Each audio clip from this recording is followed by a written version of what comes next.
হলদিয়া পেট্রোকেমের সংকট কাটার আপাতত কোনো লক্ষণ নেই। শেয়ার বিক্রির প্রক্রিয়া নিয়ে শিল্পোন্নয়ন নিগমকে চিঠি অসন্তুষ্ট আইওসির। তৃণমূল সরকার ক্ষমতায় আসার পরই ধুঁকতে থাকা হলদিয়া পেট্রোকেমকে বাঁচাতে রাজ্য শিল্পোন্নয়ন নিগমের হাতে থাকা ৩৯.৯৯% শেয়ার বিক্রির প্রক্রিয়া শুরু হয়। অক্টোবরে শেয়ার কিনতে দরপত্র দেয় একমাত্র ইন্ডিয়ান অয়েল কর্পোরেশন। শেয়ার পিছু 25 টাকা 10 পয়সা দর দেয় রাষ্ট্রায়ত্ত তেল সংস্থাটি।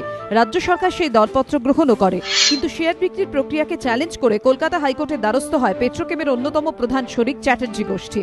ফলে পেট্রোকেমের শেয়ার বিক্রি অনিশ্চিত হয়ে পড়ে। যদিও তার আগেই সুপ্রিম কোর্ট জানিয়ে দেয় বিতর্কিত 15.5 কোটি শেয়ার নিয়ে বিবাদের নিষ্পত্তির জন্য আন্তর্জাতিক সালিশি আদালতে যেতে পারবে চ্যাটার্জি গোষ্ঠী।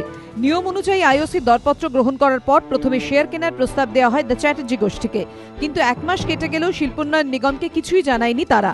সূত্রের খবর, এই পরিস্থিতিতে 16 ডিসেম্বর নিগমের এমডি কৃষ্ণগুপ্তকে আইওসি চিঠি দিয়ে জানায় শেয়ার ক্রয় চুক্তি অনুযায়ী যে সময়সীমা ছিল তা ইতিমধ্যে পেরিয়ে গিয়েছে। পুরো বিষয়টি নিয়ে আইনি জটিলতা ক্রমশ বাড়ছে। এই পরিস্থিতিতে আইওসি মনে করছে পেট্রোকেমের নিলাম প্রক্রিয়া এখন আইনিভাবে অর্থহীন হয়ে পড়েছে। এই প্রসঙ্গে আইওসি পেট্রোকেমিক্যাল বিভাগের এক্সিকিউটিভ ডিরেক্টর সিদ্ধার্থ মিত্র জানিয়েছেন, নিয়ম মেনেই চিঠি পাঠিয়েছে আইওসি। এখন রাজ্য শিল্পোন্নয়ন নিগমের উত্তরের অপেক্ষা। সংশ্লিষ্ট মহল মনে করছে রাজ্য সরকারের কাছ থেকে কোনো ইতিবাচক সাড়া না পেলে নিলামে অংশ নেওয়ার জন্য যে 20 কোটি টাকা জমা রাখতে হয়েছে তা ফেরত চাইবে আইওসি। পরিস্থিতি যে জায়গায় দাঁড়িয়ে সেখানে আইনি জটিলতা না কাটলে একটি রাষ্ট্রায়ত্ত সংস্থার ক্ষেত্রে পেট্রোকেমের শেয়ার কেনা সম্ভব নয়।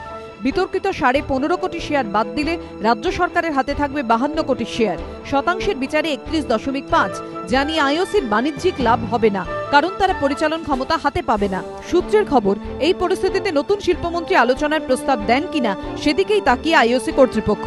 যদিও WBIDC সূত্রে খবর, দ্য চ্যাটার্জি গোষ্ঠী যেভাবে একের পর এক মামলা করছে তাতে বিরক্ত নতুন শিল্পমন্ত্রী। যদিও শিল্প দপ্তরের কর্তারা মনে করছেন এই মুহূর্তে আইওসির সঙ্গে বৈঠক করে রাজ্যের বলার কিছু নেই। পেট্রোকেম ঘিরে আইনি জটিলতা না কাটলে আদতে কোনো সমাধানই সম্ভব নয়। এই পরিস্থিতিতে হলদিয়া পেট্রোকেমের ভবিষ্যৎ সেই তিমিরেই। ধ্রুবজ্যোতি প্রামাণিকের রিপোর্ট, এবিপি আনন্দ, কলকাতা।